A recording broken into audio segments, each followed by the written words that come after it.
I stood there, holding the silver knife with my husband. The warmth of his hand covering mine was the only real thing in the room. All around us, faces blurred into a sea of smiles. Flashes from cameras went off like tiny silent fireworks. Our wedding cake was a beautiful three-tiered masterpiece of white frosting and delicate sugar flowers. It felt like a moment suspended in time, the peak of a perfect day. My heart was so full it felt like it might burst. I looked at David, my husband, and his grin was as wide and bright as the sun. Then, from the table closest to us, a voice cut through the happy buzz. It was sharp and loud, a shard of glass in a bowl of soft cream. "This marriage is a joke." The voice belonged to my mother-in-law, Carol. Everything stopped. The smiles on the faces around us froze, then melted into confusion. The photographers lowered their cameras. The happy chatter died, replaced by a thick, suffocating silence. I felt 100 pairs of eyes land on me. My own smile felt like it had been glued to my face. I couldn't make it move. I couldn't breathe. My hand, still on the knife with David's, started to tremble. A joke. She had called our marriage, this beautiful, expensive, heartfelt day, a joke. In front of everyone we knew and loved. I felt a hot wave of shame wash over me, so intense it made my ears ring. I wanted the floor to open up and swallow me whole. I wanted to disappear. I squeezed my eyes shut for a second, hoping that when I opened them, I would have misheard. That it was a dream.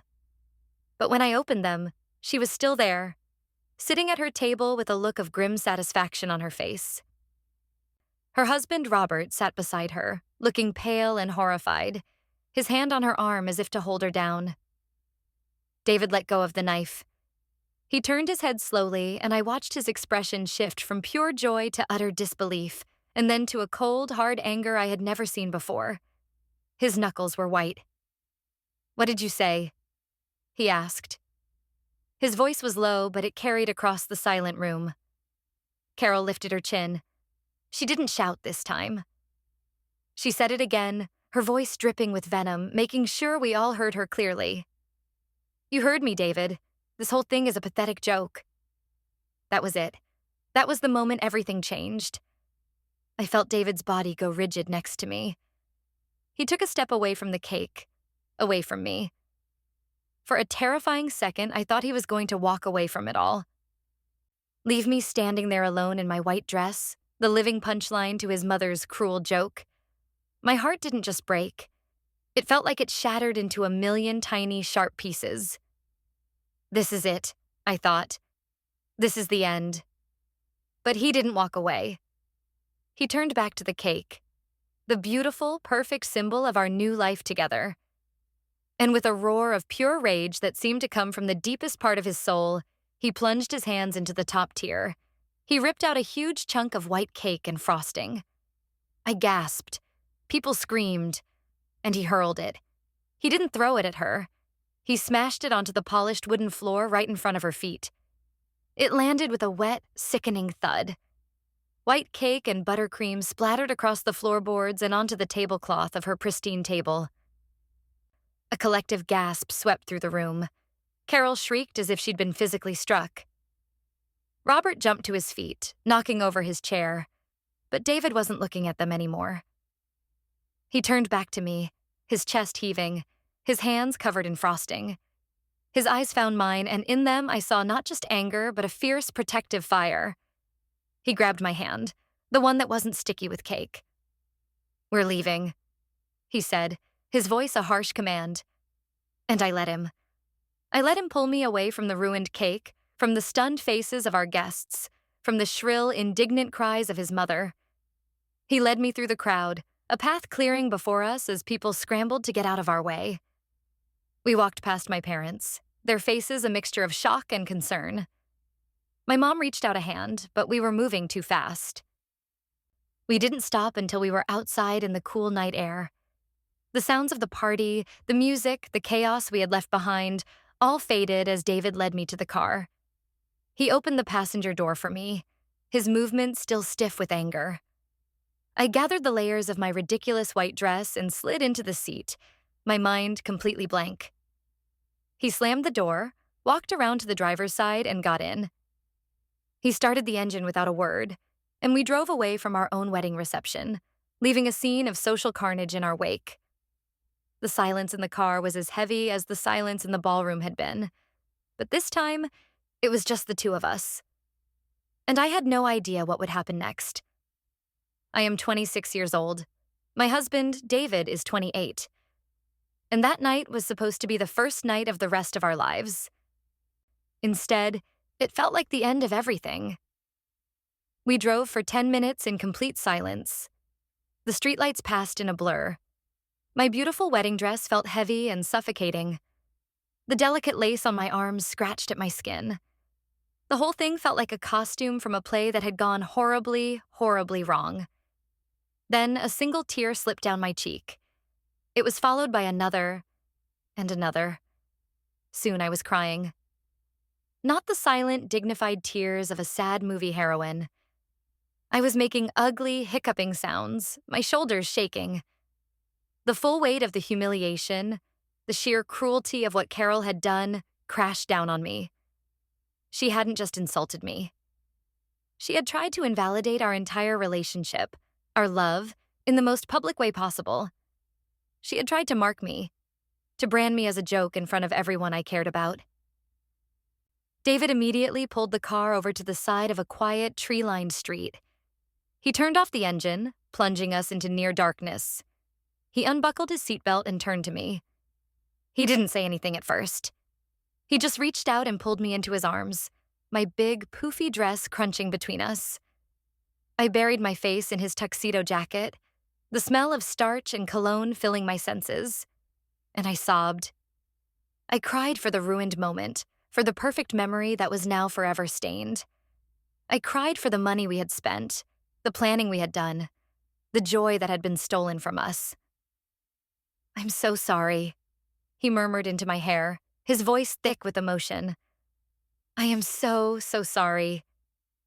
He just held me, letting me cry until the sobs subsided into shaky breaths. His tuxedo was damp with my tears. "Why?" I finally whispered, my voice hoarse. "Why would she do that, David? At our wedding?" He pulled back just enough to look at me, his hands cupping my face. In the dim light from the street lamp, I could see the pain in his eyes. It was a deep, old pain. "Because she's my mother," he said, and the words were heavy with resignation. "Because this is what she does. She can't stand for anyone else to be the center of attention. She can't stand to lose control." But to say that, a joke? I trailed off, unable to repeat the word again. "I know," he said, his thumbs gently wiping away my tears. "I never ever thought she would go this far. The little comments, the digs. I thought that was the worst of it. I was wrong. I was so wrong to think she could behave for one day. For our day."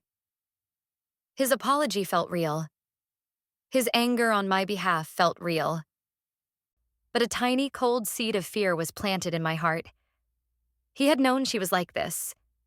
He had known, and maybe he had hoped for the best, but he had still led me into this ambush. We sat there for a long time, just holding each other. Eventually, the crying stopped, and a hollow exhaustion took its place. "Let's go home," he said softly. He buckled me back into my seat as if I were a child, his movements gentle and careful. When we got back to our small apartment, the place seemed alien.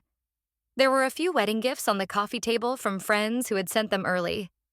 A shiny new toaster, a set of wine glasses. They looked like artifacts from a different life.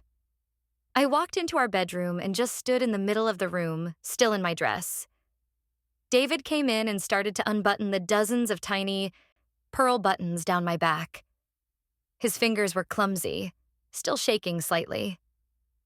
"I'll ruin it," I said numbly, looking at his hands, still faintly smeared with frosting. "It's already ruined," he said quietly. His words were not cruel, just true. The dress, the day, the memory, all of it. As I finally stepped out of the dress, letting it pool on the floor like a falling cloud, my phone, which I'd left on the nightstand, started buzzing incessantly. I picked it up.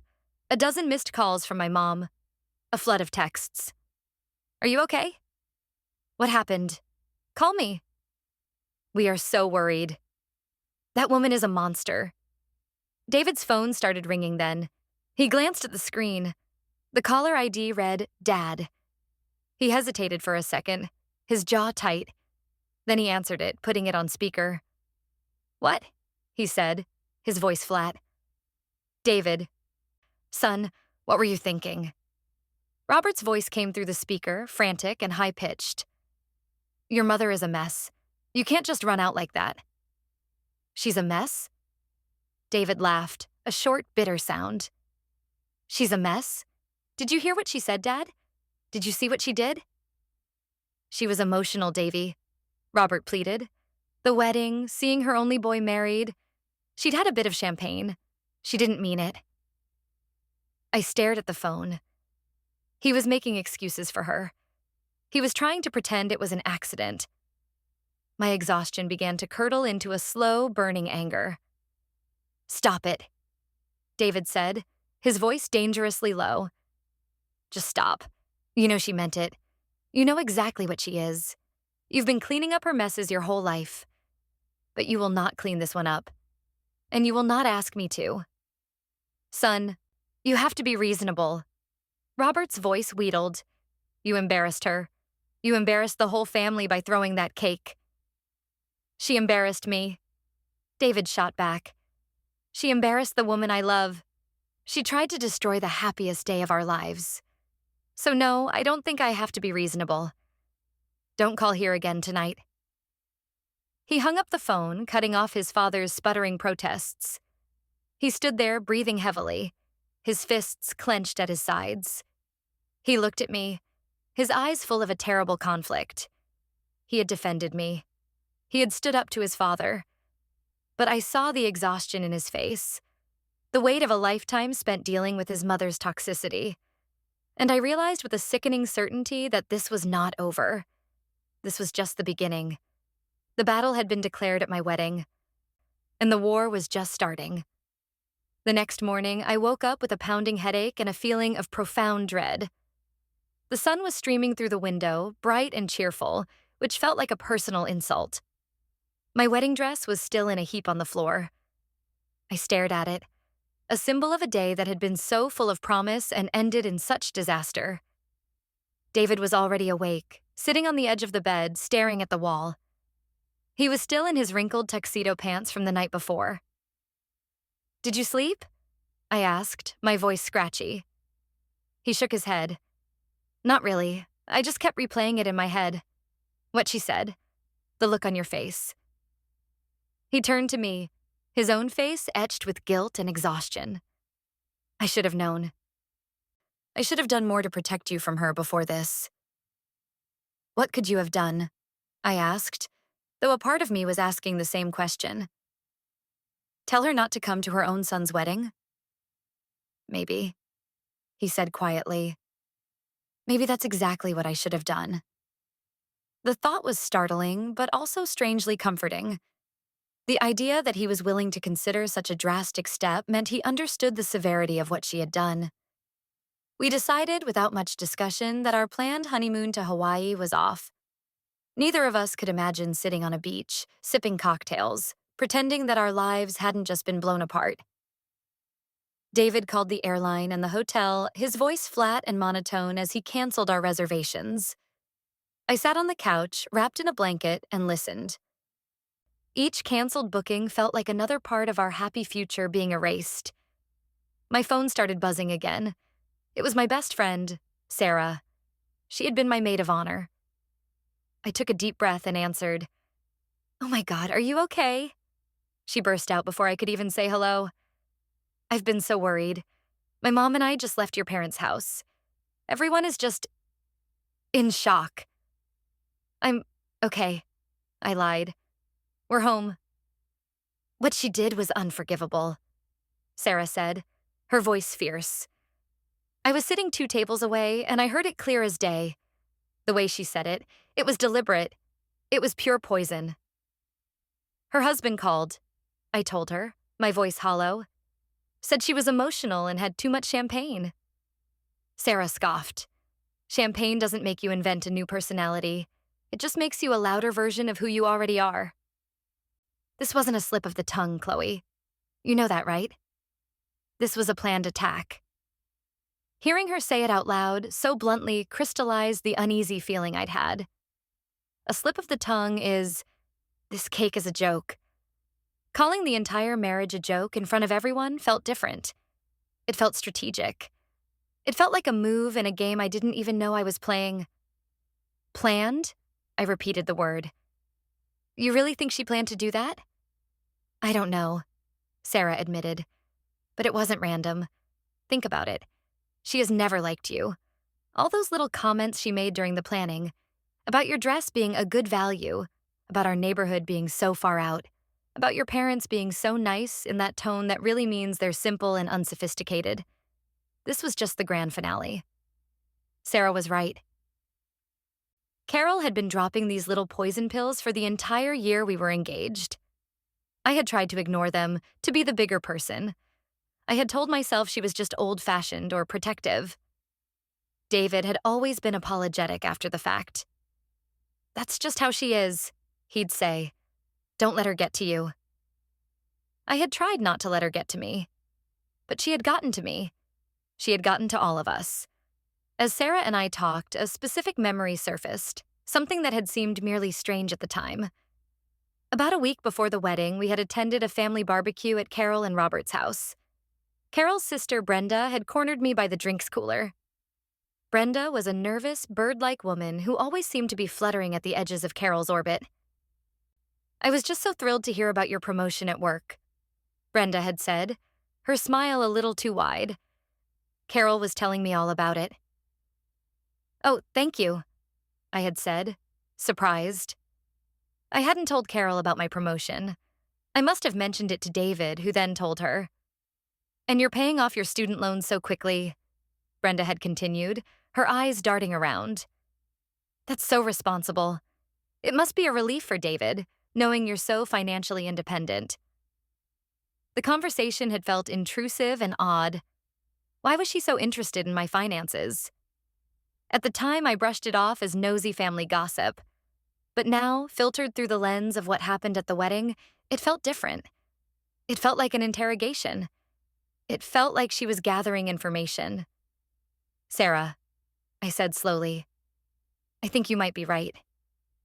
I think this was more than just a mean comment. I told her about the conversation with Brenda. See? Sarah's voice was grim. Reconnaissance. They were building a case against you in their own twisted minds. A case for what? I don't know. But you need to be careful. This woman is not your friend. She's your enemy. After I hung up with Sarah, I sat in silence for a long time. Enemy. It was a strong word, but it felt terrifyingly accurate. I had tried so hard to win Carol over, to be the perfect daughter-in-law. I had bit my tongue, smiled through her insults, and encouraged David to maintain a relationship with her, all for the sake of peace. But it was clear now that peace was never an option. She didn't want peace. She wanted victory. I looked over at David, who was now on the phone with his own credit card company, trying to get a refund for our honeymoon flights. His shoulders were slumped. He looked defeated. I felt a surge of protective anger, not just for myself, but for him. He was a victim in this too. He had spent his entire life managing her moods, her demands, her emotional manipulations. I went over and sat next to him, putting my hand on his back. He finished the call and hung up, letting out a long, weary sigh. I'm going to talk to her, I said, the decision forming as I spoke the words. He looked at me, alarmed. No, you're not. There's nothing to say. I'll handle my mother. You've been handling her your whole life, David, I said gently but firmly. And it led us here, to a ruined wedding and a canceled honeymoon. I'm not going to let her have this power over us. I need to understand why she did this. You won't get a straight answer, he warned. You'll just get more lies, more blame. Maybe, I said, but I'm not the same person I was yesterday. Yesterday, I would have let you handle it. Yesterday, I would have tried to smooth things over. But she came after our marriage. She came after me. I'm not gonna hide. I need to face her. He looked at me, really looked at me, and I think he saw the shift in me. The hurt was still there, but it was hardening into something else. Resolve. The woman who had cried in his arms last night was gone. In her place was someone who was ready to fight back. He didn't argue further. He just nodded slowly. And in that moment, I knew I was on my own with this part. David had drawn his line in the sand by smashing the cake and walking out. He had chosen me, but he was still her son, and there was a part of him that was too wounded, too conditioned to fight her on the level that I now knew I had to. This was my battle to wage. A few days passed in a strange limbo. We were married, but it didn't feel like it. The joy had been sucked out of the occasion. We spent our time making difficult phone calls, explaining to relatives what had happened, and thanking them for the gifts we now felt we should return. Every conversation was a painful rehashing of the humiliation. Most people were sympathetic, expressing their outrage on our behalf. But a few of David's relatives were awkwardly silent, clearly unwilling to take a side against the family matriarch. Then, I got the call I had been expecting, the one I had been steeling myself for. It was Robert, David's father. "Chloe," he said, his voice unnaturally cheerful. "I was hoping I could take you out for a cup of coffee. Just the two of us. I think we need to clear the air." David, who was sitting beside me, shook his head vehemently, mouthing the word no. I held up a hand to quiet him and spoke into the phone. "Okay, Robert. When and where?" After I hung up, David turned to me, his face tight with anxiety. "Why would you agree to that? He's just going to be her mouthpiece. He's going to try to manage you, to guilt you into forgiving her." "I know," I said calmly. "That's exactly why I'm going. I need to know what their strategy is. I need to hear the story they're telling themselves." "Don't worry," I added, seeing the look on his face. "I can handle him." We met at a sterile, generic coffee shop halfway between our apartment and their house. It felt like a neutral zone for a peace negotiation, which I knew this was not. Robert was already there, sitting at a small table with 2 coffees. He stood up when he saw me, a pained, fatherly smile on his face. "Chloe, thank you for coming," he said, pulling out my chair. "Robert?" I said, my tone polite but cool. I did not smile back. We sat down and the small talk was excruciating. He asked about my job. I asked about his golf game. Finally, he sighed dramatically and leaned forward, his hands clasped on the table. "Look," he began, "I know you're upset, and you have every right to be. What Carol said was unfortunate." Unfortunate. The word was so dismissive, so inadequate, that I felt a flash of hot anger. "It wasn't unfortunate, Robert," I said, my voice level. "It was cruel. It was deliberate. And it was done in front of 200 people." He winced. "Carol is just so devastated about how it all came out," he said, trying a different tactic. "She hasn't stopped crying. She loves David so much, and she's just so protective of him. She sees you, and you're this smart, independent woman. And I think she's just intimidated, scared of losing her son." I stared at him. He was trying to paint her as a victim, a scared, loving mother who had simply misspoken out of overwhelming emotion. It was a masterpiece of gaslighting. "She's scared of losing her son?" I repeated, my voice incredulous. "So her solution was to try and destroy his marriage on his wedding day? Make that make sense for me, Robert." He faltered, his cheerful mask slipping. "She didn't mean it the way it sounded," he mumbled, falling back on the same weak excuse. "You have to understand, this has all been very hard on her. Seeing her only son get married, it's a big adjustment for a mother. He was actually trying to make me feel sorry for her. The audacity of it was breathtaking. And now, he continued, plowing ahead, David isn't speaking to us. He won't answer our calls. This is tearing the family apart, Chloe. He looked at me, his eyes pleading. I was hoping you could be the bigger person here. Talk to David. Maybe you could even come over and you and Carol could talk. An apology might go a long way to smoothing things over. I felt my blood run cold. An apology? I said, my voice dangerously quiet. Yes, he said, seizing on it. Just to say you understand things got out of hand and you're sorry for how it all escalated. For David's reaction with the cake. I looked at him, and for the first time I saw him clearly. He wasn't just a harmless man trying to keep the peace. He was her chief enabler.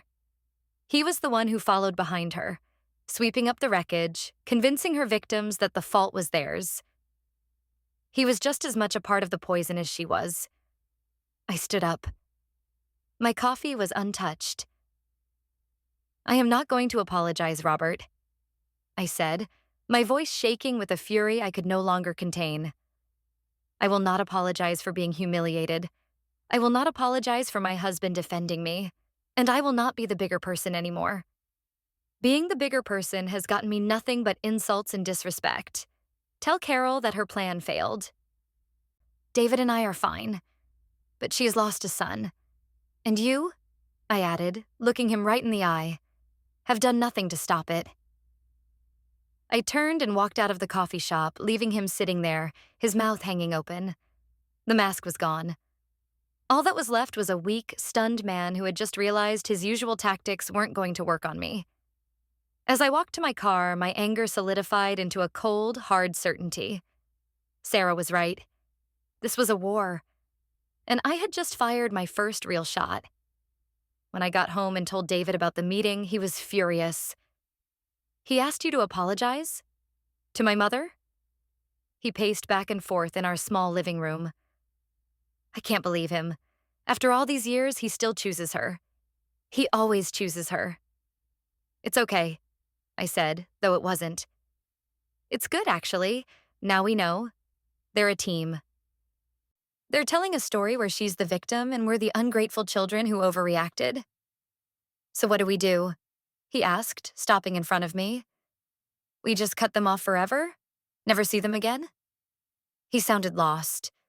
As much as he hated what his mother did, the idea of completely severing ties with his entire family was a heavy weight. I don't know about forever, I said honestly. But for now, we need to protect ourselves, and I need to find out exactly what Brenda knew. The conversation with Robert had hardened my resolve, but it also made me realize that I couldn't rely on anyone in their immediate circle to be truthful. They were all too invested in maintaining the family hierarchy, with Carol at the top. But I couldn't let go of what Sarah had pointed out, and what my own gut was screaming at me. The conversation with Aunt Brenda before the wedding was significant. She was the key. My chance came in an unexpected way. A few days later, I got a text message from a number I didn't recognize. Hi, Chloe, it's Jessica. Jessica was Brenda's daughter and David's cousin. She was a few years younger than us, a quiet, sweet girl who always seemed to be trying to make herself invisible at family gatherings. She had been my junior bridesmaid. I remembered seeing her horrified face at the reception right after Carol's outburst. Hi, Jessica. I texted back. How are you? I'm okay, she replied. Listen, this is probably weird, but I wanted to say I'm really sorry about what happened. What my Aunt Carol did was awful. And I'm sorry about my mom, too. The last part of her message made my heart beat a little faster. What about your mom? I texted, trying to sound casual. Can I call you? She sent back immediately. Of course, I replied. My phone rang a second later. I probably shouldn't be doing this, Jessica said, her voice a nervous whisper. My mom and Aunt Carol would kill me, but I can't stop thinking about it. It's not fair to you. Jessica, it's okay, I said gently. You don't have to get in the middle of this. But I am in the middle of it, she said, her voice cracking. I was there. I was sitting at their table. I heard everything. I held my breath. What did you hear? All night, she said. Aunt Carol was on a rant. She was drinking white wine and just stewing. She kept saying things like, he's making the biggest mistake of his life. And she has him completely fooled. My mom kept trying to calm her down, saying, Carol, not tonight. Please, just let them have their day. But it was like she couldn't hear her. This confirmed what I suspected. It wasn't a drunken slip. It was a premeditated act of sabotage that she had been building up to all evening. Did she say what she was going to do? I asked, my voice barely a whisper. Jessica hesitated. This is the bad part, she said. Right before the cake cutting was announced, Aunt Carol stood up and she said, I'm going to put a stop to this. I'm going to say something, so he has to see the truth. And my mom grabbed her arm and said, Carol, if you do this, you will lose him forever. And Carol just smiled, this really awful, cold smile, and said, no, he'll thank me for it later. And then she walked over to her seat at the front table. I felt sick. A cold, nauseating wave rolled through me. She had planned it. She had a goal. She truly believed that by humiliating me, she could somehow break us up, and that David would eventually thank her for it. The sheer arrogance, the delusion, it was staggering. Jessica, thank you for telling me this, I said, my mind racing. This is a lot. There's more, she said, her voice dropping even lower. I heard them talking a few weeks ago, my mom and her. They were talking about you, about your job and your old apartment and even your student loans. It was like they were investigating you. Your mom asked me about that stuff at the barbecue, I said. I know, Jessica confirmed. Aunt Carol put her up to it. She was trying to find something, anything, to prove that you were, I don't know, a gold digger or something. It was insane. She's been obsessed with it for months. Obsessed. Investigating. This was so much darker than I could have imagined. This wasn't a case of a jealous mother. This was a calculated campaign to destroy my reputation and my marriage. After I hung up with Jessica, I felt a strange sense of calm. The shock and the hurt were still there, but they were being overshadowed by a cold, clear purpose. I finally had confirmation. I wasn't crazy. I wasn't overreacting. I was the target of a deliberate and malicious plot. And the people who were supposed to be my new family were the ones behind it. I looked at the calendar. David's birthday was in 2 weeks. Traditionally, the family always had a big dinner at Carol and Robert's house. It was a command performance. I knew David would want to cancel, to stay as far away from them as possible. But an idea was beginning to form in my mind. A risky, dangerous idea. They had chosen a public stage to humiliate me. Maybe I needed a stage of my own to fight back. David, I said later that evening, I've been thinking about your birthday. There's nothing to think about, he said immediately. We're not going. We'll do something, just the two of us. No, I said slowly, testing the waters. I think we should go. He stared at me as if I had lost my mind. Go? To their house? After everything that's happened? Are you serious? Perfectly serious, I said. They are expecting us to hide. They are expecting us to be scared. They are expecting you to cut them off, which proves to them that I've stolen you away. We're not going to do what they expect. We're going to walk in there with our heads held high. We're going to act like nothing is wrong. And I said, taking a deep breath, I'm going to have a little chat with your Aunt Brenda. He saw the look in my eyes, the steel that hadn't been there 2 weeks ago. He didn't understand my plan, not fully. But he understood that I was no longer on the defensive. I was going on the attack. And for the first time since our wedding day, a small, grim smile touched his lips. Okay, he said. Let's go to my birthday dinner. The 2 weeks leading up to David's birthday were the quiet before the storm. We lived in a bubble of our own making. We didn't answer calls from any of his relatives, except for a few brief, polite texts with Jessica. David's father, Robert, left a series of increasingly desperate voicemails, alternating between pleading and thinly veiled anger. "Your mother is sick with worry," one of them said. "You're tearing this family apart with your stubbornness." We listened to them together, and then David would delete them without comment. It was a small act of solidarity that meant the world to me. My own family was wonderfully supportive. My mom wanted to call Carol herself and give her a piece of her mind, but I asked her not to. "This is something I have to handle myself, Mom," I told her, "but thank you for having my back."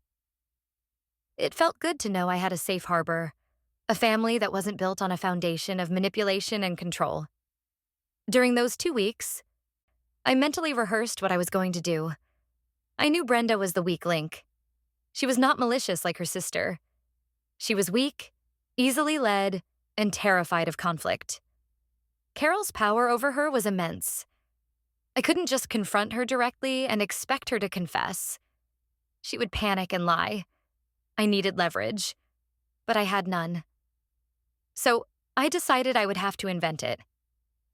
The night of the birthday dinner arrived. Getting ready felt like putting on armor. I chose a simple, elegant dark blue dress. It was understated but confident. I did my makeup carefully, making sure I looked calm and composed. When I was ready, David looked at me, his expression a mixture of admiration and worry. "You look beautiful," he said, and terrifying. "Good," I replied. "That's the general idea." The drive to their house was silent and tense. "Are you sure about this?" David asked as we pulled onto their street. "I'm sure," I said, my heart pounding in my chest. "Just follow my lead. Be normal until you can't be." He nodded, his knuckles white on the steering wheel. Walking into that house was one of the hardest things I've ever done. The air was thick with unspoken words. Robert greeted us at the door, his face a mask of forced joviality. "David, Chloe, you came. We're so glad to see you." He hugged David awkwardly and then turned to me, his arms open. I did not step forward. I simply gave him a cool nod.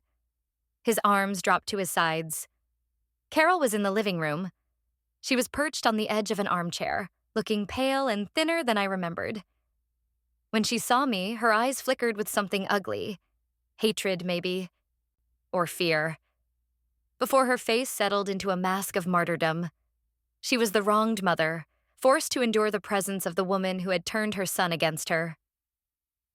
"Hello, David," she said, her voice brittle. She completely ignored me. "Hi, Mom," David said, his voice flat. "Happy birthday to me." The sarcasm was light, but it was there. Brenda and her husband, Tom, were also there. Brenda wouldn't meet my eyes. She busied herself with rearranging nuts in a bowl on the coffee table. This was my opening. I knew I had to get her alone. Dinner was an exercise in supreme tension. Robert tried to keep a steady stream of cheerful chatter going, talking about the weather, sports, a new restaurant he'd tried. It was painful to witness. Carol picked at her food, occasionally directing a passive-aggressive comment into the air. "It's so nice to have a home-cooked meal," she said, staring at her plate. "Some people just don't appreciate the effort it takes." I ignored her. David ignored her. We talked to each other, creating a small bubble of normalcy in the suffocating atmosphere. After the main course, as Robert was clearing the plates, Carol announced she needed to check on the dessert. This was my moment. She was in the kitchen. Brenda was still in the dining room, nervously sipping her water. Tom and Robert were occupied. David caught my eye and gave me the slightest of nods. I stood up and walked over to Brenda. I kept my voice low, calm and serious. "Brenda," I said, standing beside her chair so she had to look up at me. "Can I talk to you for a moment?" She looked like a trapped animal. "Oh, Chloe, I don't think now is the time." "I think it is," I said, my voice gentle but firm. I'm not here to cause a scene. I just need you to be honest with me. I know you feel terrible about what happened at the wedding. She flinched. It was awful, she whispered, her eyes darting towards the kitchen. Just awful. I know you tried to stop her, I said. This was my first bluff. Jessica had told me Brenda had tried to calm Carol down, but I framed it as a known fact. Brenda's eyes widened. I did, she said, relieved that I seemed to know. I really did. I told her she was going too far.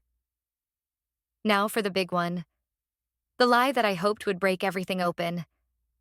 I leaned in closer, my voice dropping to a conspiratorial whisper. I'm sure you did. And I want you to know that I don't blame you. But I have to protect myself. And David. That's why I had my lawyer pull the audio from the venue's security cameras. I held my breath. It was a complete fabrication. There were no security cameras with audio in that corner of the room. I had called the venue to check. Brenda's face, already pale, turned a ghostly white. Her hand flew to her mouth. Audio? She squeaked. Yes, I said, pressing my fictional advantage. It's a little muffled, but you can clearly hear you telling her not to do it. You can hear her laying out her whole plan. I know you were just trying to be a good sister, but she put you in a terrible position. I made it sound like I was on her side, trying to help her. It worked. The dam of her fear and guilt broke. It wasn't my idea, she blurted out, her words tumbling over each other in a frantic whisper. I told her it was a horrible, horrible plan. I told her David would never forgive her. She was obsessed. She was convinced you were after the family money, that you had somehow tricked David into marrying you. My heart was hammering, but I kept my face a mask of calm sympathy. The plan, Brenda, I prompted gently. What was the plan? She was going to humiliate you. She sobbed quietly, tears streaming down her face. She thought if she made a big enough scene, if she called the marriage a joke in front of everyone, David would be so mortified that he would have to end it. She thought it would give him an out. She even talked to a lawyer about getting it annulled based on public repudiation. A lawyer. The word hit me like a physical blow. This was premeditated to a degree I had never imagined. This wasn't just a plot to cause a scene. It was a calculated legal strategy. A lawyer? I repeated, my voice tight. Yes, Brenda whispered frantically. She was emailing with him for weeks. She showed me some of them. She was trying to build a case against you to prove you were a predator. Oh God, Chloe, I'm so sorry. I never should have listened. I never should have asked you all those questions about your money. She made me do it. I had it. The whole sordid, twisted truth. It was worse than I thought. So much worse. I felt a wave of dizziness. I put a hand on the back of her chair to steady myself. Thank you for telling me the truth, Brenda, I said, my voice hollow. I straightened up and walked away from her, leaving her weeping silently at the dining table. David saw my face as I returned to my seat. The color had drained from it.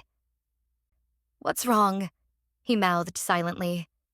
I just shook my head, my eyes wide with the horror of what I'd learned.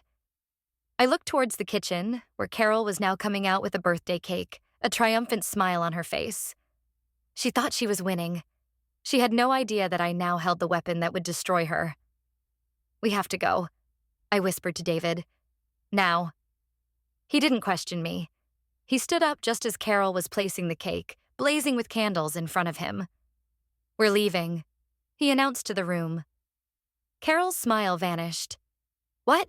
You can't leave. It's your birthday cake.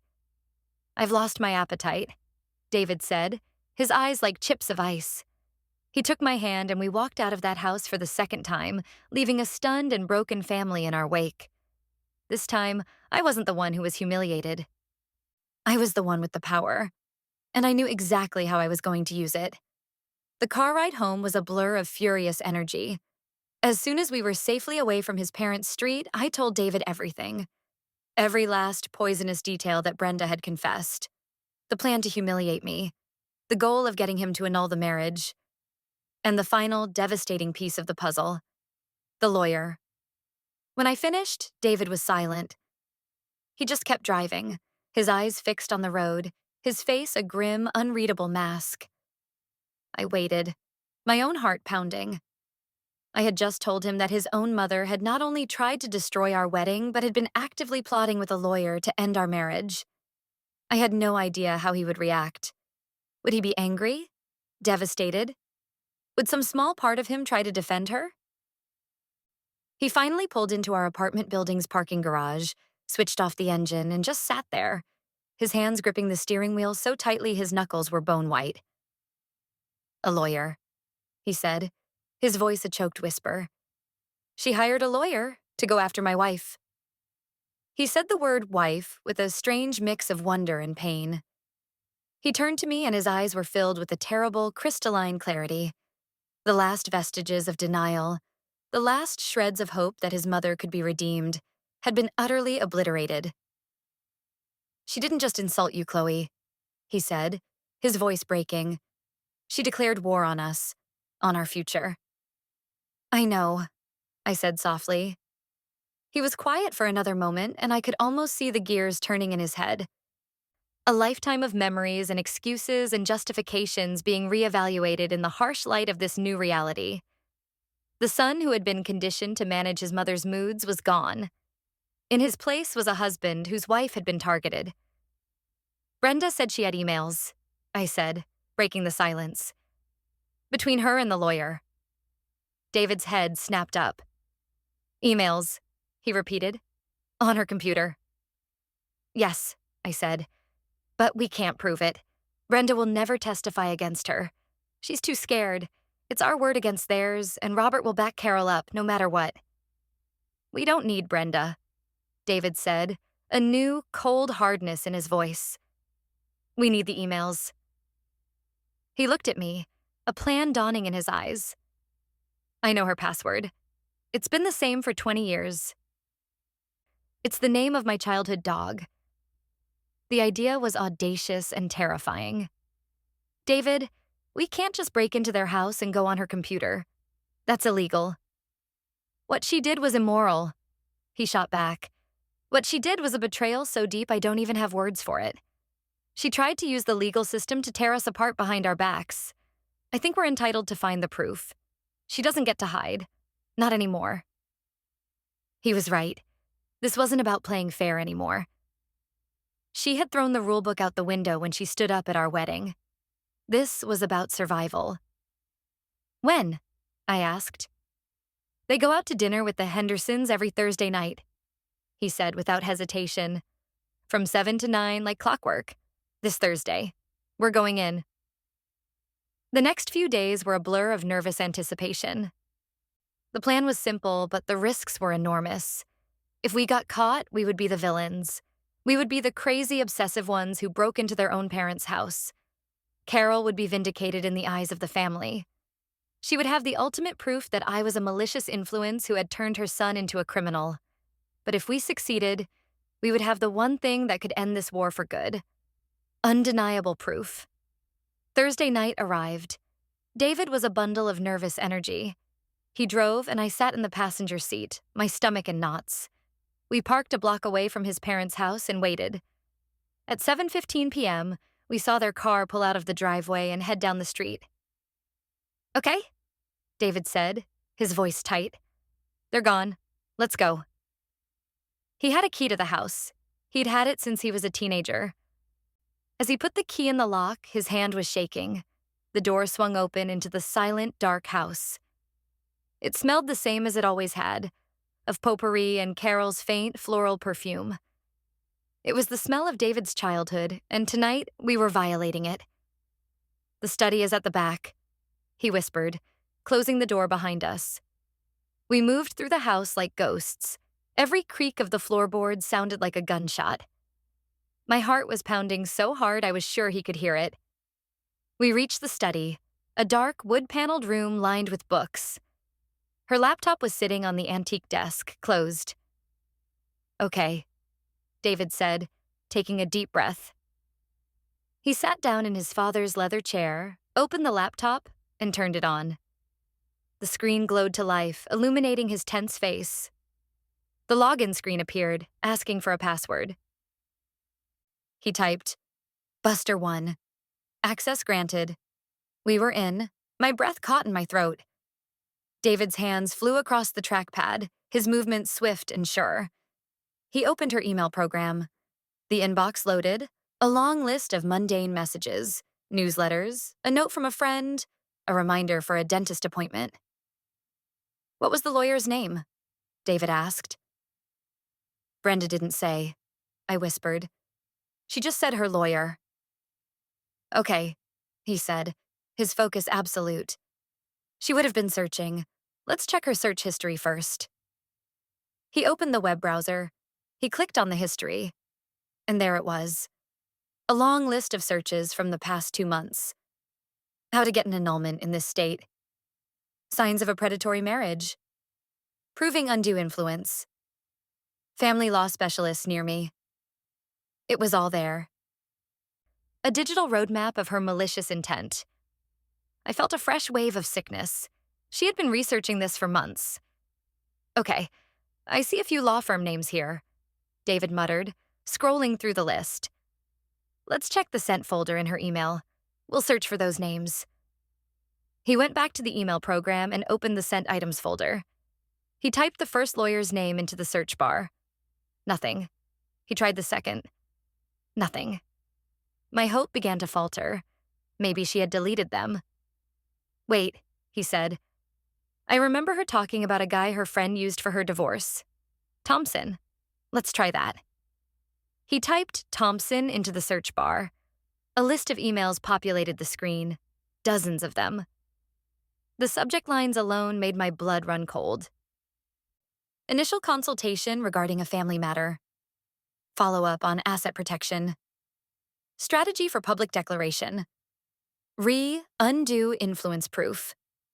Oh my God, I breathed, leaning closer to the screen. David clicked on the first one. It was an email from Carol to a Mr. Jonathan Thompson, Esquire. Dear Mr. Thompson, it began. Further to our phone call, I am writing to formally request your services in what I believe to be a case of a predatory marriage involving my son, David. She went on to describe me as a woman with no significant family background and considerable personal debt, my student loans, who had charmed her son and rushed him into a marriage to secure access to our family's assets. Every word was a lie, a twisted exaggeration of the truth. She was painting me as a villain from a cheap movie. David kept clicking, opening email after email. We saw the entire strategy unfold. The lawyer, Thompson, advised her that a contested annulment would be difficult, but he mentioned that a public declaration by one or both parties that the marriage is not entered into genuinely could be powerful evidence. He was cautious, telling her that such a stunt was risky. But Carol, in her replies, was adamant. I am not afraid of a scene, she wrote in one email. I need to create a moment of public clarity so that David understands the gravity of his mistake. He is blinded by this woman. I need to open his eyes, whatever it takes. And then we found it. The smoking gun. An email dated the day before our wedding. Dear Mr. Thompson, it read, the plan is set. The wedding is tomorrow. At the reception, during the cake cutting, a moment of supposed unity, I will make my declaration. I will state for all to hear that the marriage is a farce, a joke. I am confident that the public humiliation will be sufficient to force David to see reason and begin annulment proceedings. My sister will be sitting nearby and will be a witness to the event and my state of mind. Thank you for your guidance on this matter. I will be in touch on Monday to discuss the next steps. David read it aloud, his voice flat and dead. When he finished, he just stared at the screen. He leaned back in the chair and covered his face with his hands. I didn't know what to say. I just put my hand on his shoulder. He was shaking. After a long moment, he dropped his hands and looked at me. His face was a mask of pure, cold fury. She gave us the weapon, he said, his voice dangerously quiet. She wrote it all down. Print. We're printing everything. He plugged in a small USB drive he had brought with him. He copied the entire email chain. Then he connected to their printer. The machine whirred to life in the silent house, the sound deafeningly loud. Page after page slid out, detailing his own mother's plot to destroy his life. We gathered the warm pages, a thick stack of them. It was a dossier of betrayal. We wiped the computer's recent history, left the room exactly as we had found it, and slipped out of the house into the night. As we drove away, I looked at the stack of papers on my lap. It was ugly. It was proof of a deep and profound sickness in the heart of his family. But it was also our liberation. The war was not over, but I knew, with absolute certainty, that we were about to win it. We had the proof. A thick stack of printed emails that laid out Carol's entire malicious plan. For a few days, we just lived with the knowledge. It sat on our coffee table like a bomb, a physical manifestation of her betrayal. We would walk by it, glance at it, and a fresh wave of anger and sadness would wash over us. David was quiet, withdrawn. He was mourning. Not for his mother as she was, but for the mother he had always wished she would be. "What do we do now?" I finally asked him one evening. "Do we just send it to them? Do we release it to the whole family?" He was silent for a long time, staring at the stack of papers. "No," he said finally. "That's her move. She loves chaos. She loves drama that she can spin. Sending it out will just create a firestorm of gossip. She'll paint herself as the victim, a private person whose emails were stolen by her crazy daughter-in-law. Some people will believe her." "So what then?" I asked. "We just keep it? We just hold it over her head?" That didn't feel right either. It felt like we would be letting her poison seep into our lives forever, always holding this ugly secret. "No," he said again, a new determination in his voice. He stood up and started pacing. "She did this to us in public. She tried to humiliate us in a room full of people. We don't respond with a quiet little email. We respond in person, but not in a big, chaotic group. We do it in a controlled environment, just the key players." "Who?" I asked. "Her, my dad, and Brenda," he said, ticking them off on his fingers. "The perpetrator, the enabler, and the witness. We get them all in a room together, and we confront her. We make her face what she did, with the proof right there on the table." It was a terrifying thought, but it also felt right. It was surgical. It was precise. It wasn't about revenge in front of a wide audience. It was about forcing a confession from the guilty parties. It was about justice, not just vengeance. "Okay," I said, my own resolve hardening to match his. "How do we do it?" "I'll call my dad," David said. "I'll tell him we're ready to talk. I'll tell him we want to find a way to move forward for the sake of the family. He'll be so relieved that he'll agree to anything. I'll insist that it's just us, them and Brenda, so she can mediate. And I'll insist we do it on neutral ground.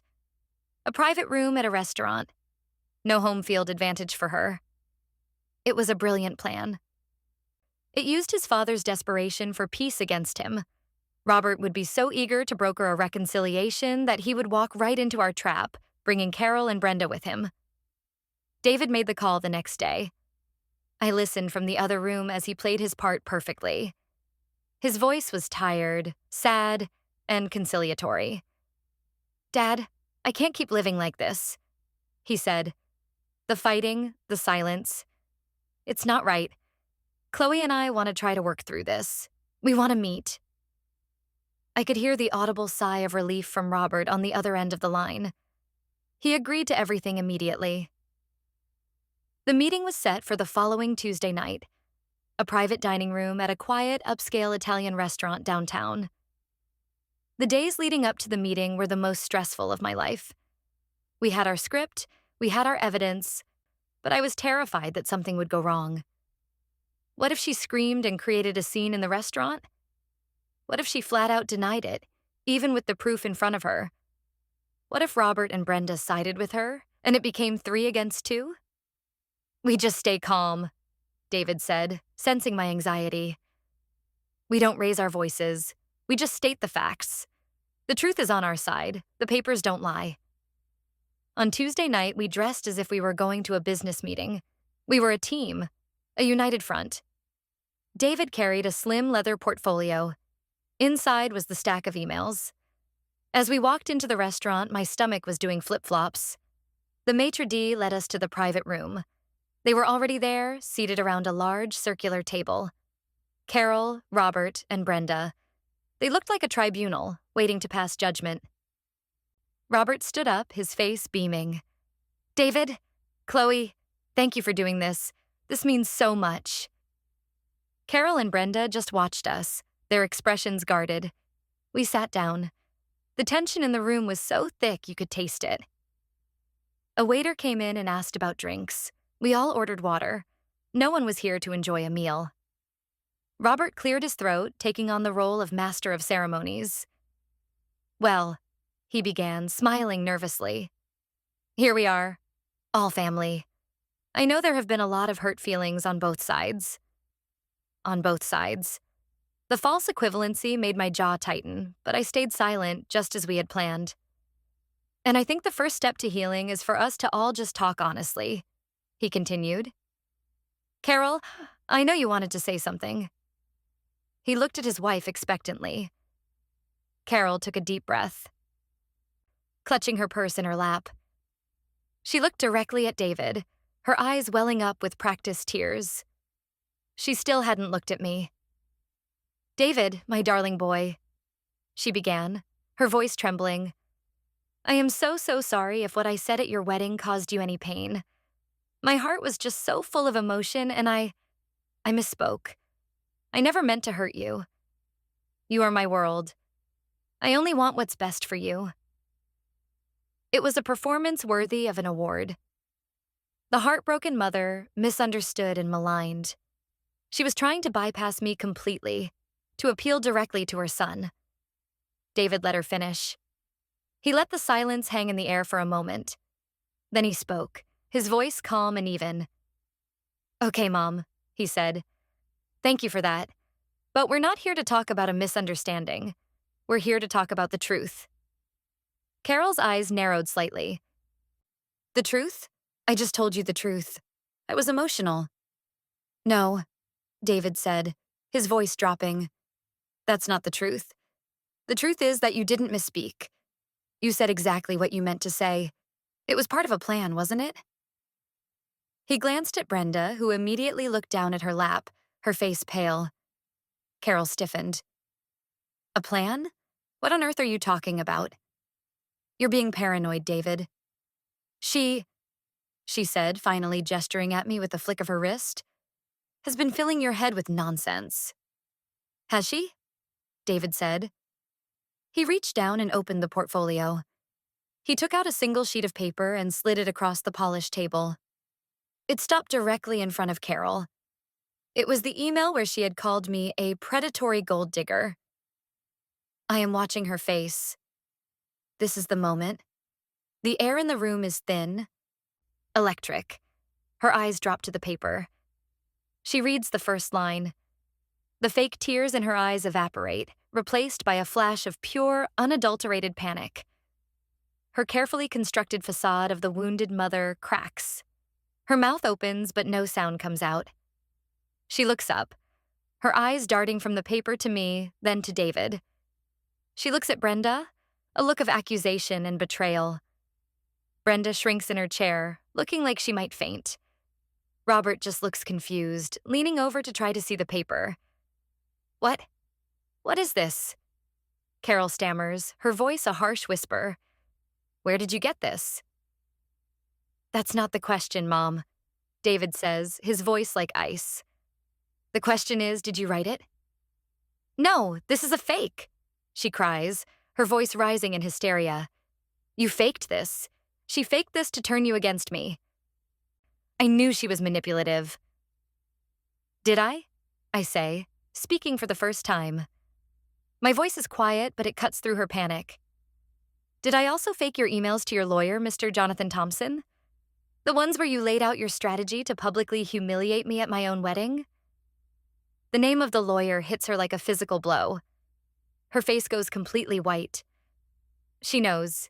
She knows we have it all. Robert finally grabs the paper and reads it. His face drains of all color. Carol? He whispers, his voice full of disbelief. You hired a lawyer? What is this? It's a lie, she insists, but her voice has no conviction. She is cornered. She is trapped. Is it? David asks calmly. He reaches into the portfolio and pulls out the entire thick stack of emails. He drops it on the table with a heavy, final thud. Because we have them all, Mom. Every search history, every email, every word. We have the entire plan, from start to finish. The plan to get the marriage annulled. The plan to prove I was under undue influence. The plan to use the cake cutting to create a moment of public clarity. It's all here. Robert stares at the stack of papers, horrified. Brenda is now openly crying, her hands covering her face. Carol looks at the papers and something inside her seems to break. The fight goes out of her. Her shoulders slump. The mask of the matriarch, the martyr, the victim crumbles into dust, revealing the small, bitter, hateful woman underneath. She looks at David, her expression now one of desperate, pathetic justification. I was trying to protect you, she says, her voice a raw, ugly sob. She trapped you. I had to do something. I was protecting our family. David looks at his mother, this woman who has controlled his life through guilt and emotional blackmail, and he feels nothing but a great, empty pity. You weren't protecting me, Mom, he says, his voice weary but firm. You were trying to control me. You didn't care about my happiness. You only cared about your power. You tried to destroy the best thing in my life. You tried to destroy my wife. He stands up. I stand up with him. We're done, he says, his voice final. This is over. You will not call us. You will not see us. You will never, ever meet our children if we are lucky enough to have them. You have made your choice. You chose your pride over your son. I hope it was worth it. He takes my hand and we turn and walk out of the room. We don't look back. We leave them there, sitting in the ruins of their own making. Robert staring in horror at the proof of his wife's betrayal. Brenda weeping with guilt and fear. And Carol, a queen dethroned, left with nothing but a stack of papers that detailed her own spectacular failure. The war was over, and we had won. Walking out of that restaurant felt like taking the first breath of clean air after being trapped in a smoke-filled room for years. David held my hand the entire way to the car. We didn't speak. We didn't need to. The silence wasn't heavy or tense, it was peaceful. It was the silence of a battle won, of a heavy burden finally set down. When we got home, David walked over to the stack of wedding gifts that we still hadn't unpacked and picked up the box containing the wine glasses. He opened it, took 2 of them out, and poured us both a generous glass of red wine. He handed one to me and raised his glass. To us, he said, his voice thick with emotion. To our actual wedding night. I clinked my glass against his. To us, I repeated. We drank, and it felt like we were finally, truly celebrating our marriage. The shadow of his mother, which had loomed over our entire relationship, was gone. We had faced it, exposed it, and banished it. The next day, we woke up to a new kind of quiet. No anxious waiting for a passive-aggressive text. No dreading an obligatory Sunday phone call. It was just peace. We spent the day in our pajamas, talking for hours. David told me stories from his childhood, stories I'd never heard before, about the constant pressure to manage his mother's moods. The way his father would always tell him to just apologize to keep the peace, even when he had done nothing wrong. It was like a dam had broken, and all the things he had held inside for years came pouring out. I just listened, holding his hand, understanding him in a way I never had before. I feel sad, he admitted, looking out the window. But I also feel free. I didn't realize how heavy she was, how much space she took up in my head. It's like I've been holding my breath my whole life, and I can finally exhale. A few weeks later, my phone rang. It was Jessica. Her voice was hesitant. "Hey," she said. "I hope it's okay that I'm calling." "Of course, Jessica," I said warmly. "It's always okay for you to call. How are you?" "I'm okay," she said. "Things here are a mess. I guess you know that." "We haven't heard anything," I told her honestly. "We blocked all their numbers." She let out a little sigh. "Yeah, I figured. Well, it's bad. My mom and Aunt Carol aren't speaking. My mom is furious that Carol threw her under the bus and tried to blame her. And Aunt Carol is furious that my mom confessed to you. Uncle Robert is sleeping in the guest room. The whole house is like a tomb." I felt a pang of something, but it wasn't pity. It was a distant, clinical sense of justice. They had built that house of misery, and now they were living in it. "Aunt Carol has been calling everyone," Jessica continued. "All the aunts and uncles. She's trying to spin this whole story about how you're a manipulative hacker who stole her private information to poison David against her. But it's not working." "Why not?" I asked. "Because David sent a copy of the emails to Uncle John and Aunt Mary," she said. "Just to them, the heads of that side of the family. He told them he wasn't trying to start drama, but he wanted them to know the truth so they wouldn't be taken in by her lies. They read them, and they're disgusted. The gossip mill is turning against her for the first time ever. No one is buying her victim act anymore." I was stunned.